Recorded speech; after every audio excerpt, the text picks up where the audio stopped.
Assalamualaikum. My name is Sohela Bora and I have recently joined Kazim Trust as a remedial therapist.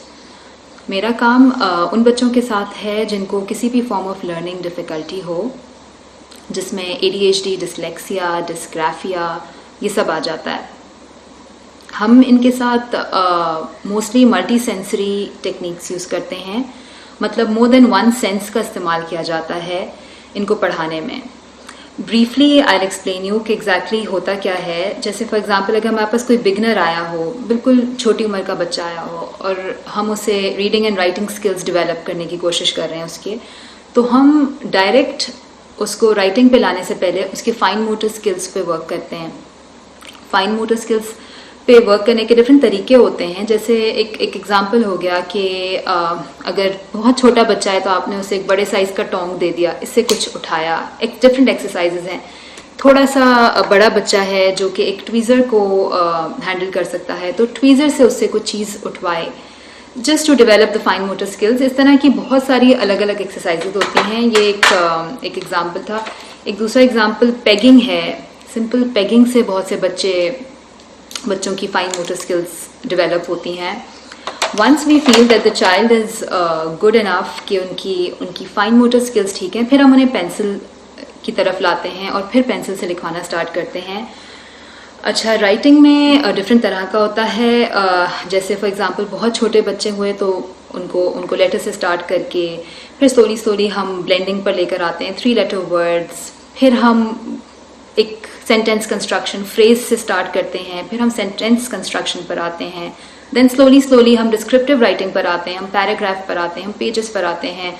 Different forms of writing कराया जाता है, but ये बहुत slow process होता है। बिल्कुल बिगिनिंग से स्टार्ट करके इसको हम आगे एडवांस लेवल पर लेकर जाते हैं। सिमिलरली अगर रीडिंग की बात हो जाए तो बच्चे को बिल्कुल बिगिनिंग साउंड से स्टार्ट कराते हैं।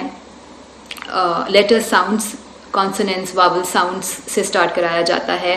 उसमें भी हर तरह की टेक्निक यूज़ होती है। बहुत छोटा बच्चा हो तो हमारी कोशिश होती है कि सिर्फ बुक से पढ़ा के या सिर्फ फ्लैश कार्ड से दिखा के सिखाया ना जाए, बल्कि हम उनको बहुत गेम फॉर्म में सिखाते हैं। डिफरेंट गेम्स, डिफरेंट एक्टिविटीज़ तैयार करते हैं जिनके थ्रू हम उनको सिखाते हैं। इसी जैसे फॉर एग्जांपल एक बच्चा है जो 3 लेटर वर्ड्स पढ़ लेता है, तो बजाय कि उसको कैट, मैट, सैट एक बुक में से पढ़ाया, हमने एक सिंपल सा बोर्ड गेम बना लिया। ये एक बोर्ड गेम बनाया जिसमें कैट, मैट, फैट, सैट हर चीज़ है, और हमने थेरेपिस्ट और बच्चा मिलकर ये एक गेम खेल रहा है। तो बच्चे को लग नहीं रहा कि वो पढ़ रहा है।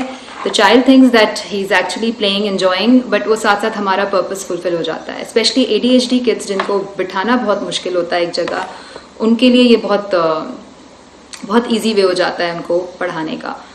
अब अगर हम स्पेलिंग्स पर आते हैं तो स्पेलिंग कराना, बिल्कुल बिगनिंग स्पेलिंग से स्टार्ट करना, उसके भी डिफरेंट तरीके होते हैं। डायरेक्ट बच्चे को, जो बच्चा नहीं लिख रहा हो या वो इंटरेस्ट ना ले रहा हो लिखने में, उसको डायरेक्ट पेपर पे लिखवाने के बजाय हम फॉर एग्जांपल ये एक एग्जांपल है कि मैंने पॉप्सिकल स्टिक पर द लिखा और मैं बच्चे को द की स्पेलिंग करा रही हूँ।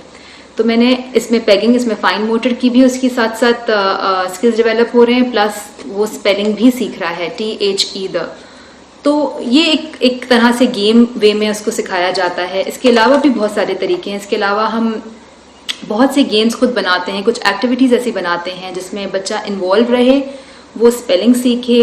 प्ले डोज का बहुत इस्तेमाल होता है। Play Doh fine motor skills में भी बच्चे को हेल्प करती हैं, प्लस साथ साथ लेटर फॉर्म करना प्ले डो से कराया। फिर इसके अलावा भी बहुत सी डिफरेंट टेक्निक्स होती हैं। लुक, कवर, चेक वाली टेक्निक होती है कि बच्चे ने खुद एक स्पेलिंग लिखा, फिर उसको पहले देखा, उसको कवर किया, फिर उसको लिखा अपने पास, हटा के चेक किया कि ठीक लिखा है कि नहीं। दीज ऑल डिफरेंट टेक्निक्स, वो सब बच्चे को सिखाया जाता है स्लोली।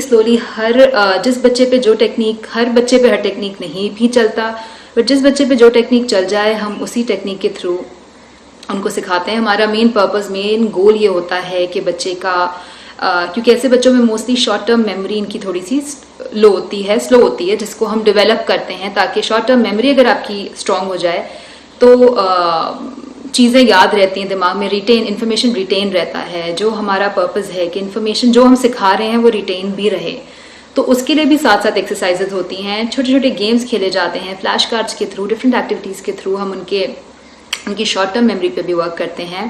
और अल्टीमेटली गोल यही होता है कि वो जो पढ़ रहे हैं यहाँ से वो सीखें। जितना मल्टी सेंसरी होगा, जितनी एक सेंस से ज़्यादा सेंसेस यूज, जैसे किनेस्थेटिक भी यूज़ हो रहा है, हम टच फील करा के चीज़ें बहुत ज़्यादा इनको सिखाते हैं, उससे ये चीज़ें बहुत अच्छी तरह से इनकी दिमाग में रहती हैं और मेमोराइज हो जाती हैं इनको चीज़ें, एंड स्लोली ये इनको हेल्प करती हैं in their studies, in reading, writing and everything. I hope you've understood कि exactly what we do with the child, and हमारे पास online remediation भी है फिलहाल because due to lockdown. In case anybody is interested, you can contact us, and numbers आपको हमारे website पे भी मिल जाएंगे, Facebook के पेज पे भी मिल जाएंगे। कोई भी क्वेश्चंस हो रिमीडिएशन से related, you can ask me. आप नीचे उस पर अपने कमेंट्स भी छोड़ सकते हैं, या हमें मैसेज कर सकते हैं, हमें डायरेक्ट कॉल कर सकते हैं। Thank you.